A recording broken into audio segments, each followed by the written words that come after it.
Hello, today is Thursday, July 23rd, 2026. Here is your daily signal.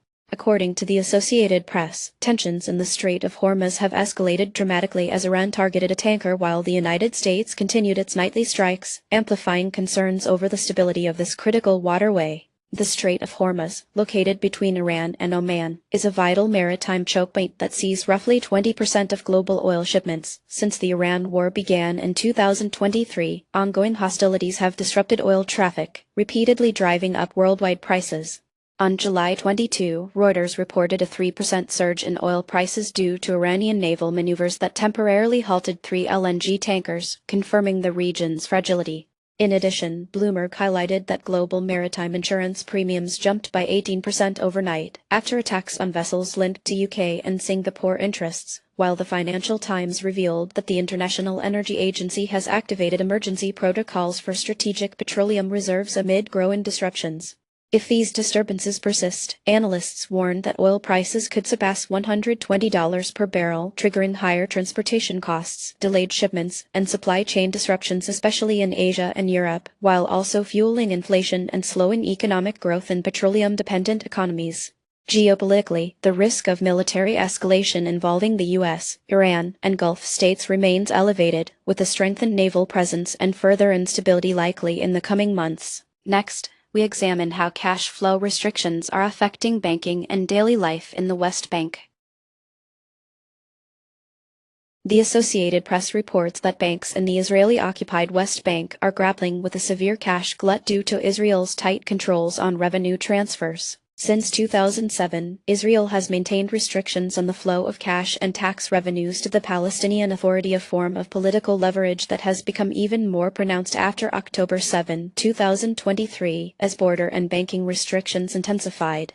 Palestinian banks, such as Bank of Palestine and Cairo Amman Bank, operate under complex permit constraints, which has led to recurrent liquidity crises and difficulties in conducting routine financial operations, as highlighted by IMF reports.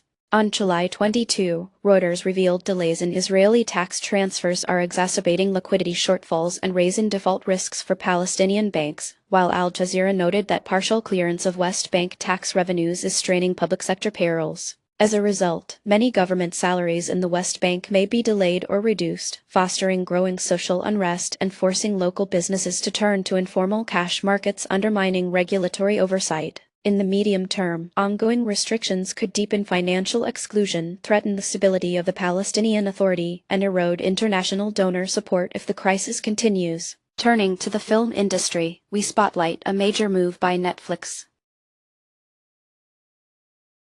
TechCrunch has revealed that Netflix paid $587 million in cash to acquire Interpositive, the AI filmmaking startup co-founded by Ben Affleck, marking a bold step into machine-driven movie production.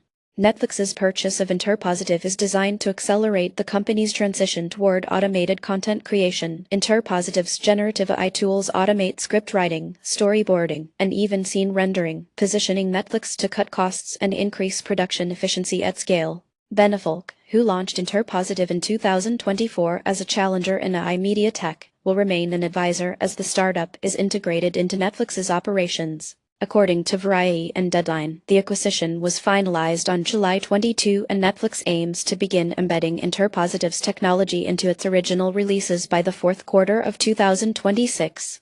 This move could mean faster, cheaper content development and more frequent original shows, although it also sets the stage for labor tensions in Hollywood and potential regulatory scrutiny as industry standards shift and other streaming platforms race to adopt similar AI solutions. Now, onto the markets.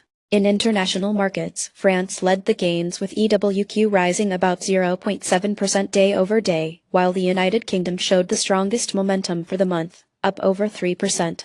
Italy, Spain, and Belgium also posted solid daily gains, with Spain's EWP up the most at over 1.1% for the session. In Asia, Hong Kong and Singapore stood out as outperformers with EWH and EWS both jumping more than 1% on the day, while India saw the largest decline with India falling 1.1%.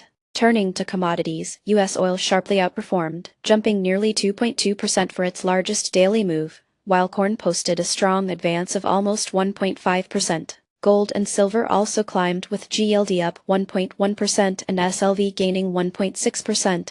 Among stock favorites, Nvidia led the tech sector with NVDA up over 2.3% in a day, but Adobe and Axon each sank nearly 3.9% as the session's biggest decliners. Microsoft shed 1.9%, while AMD managed a 1.5% gain. In U.S. sectors, the S&P 500 was little changed, and SOX Semiconductor ETF advanced slightly.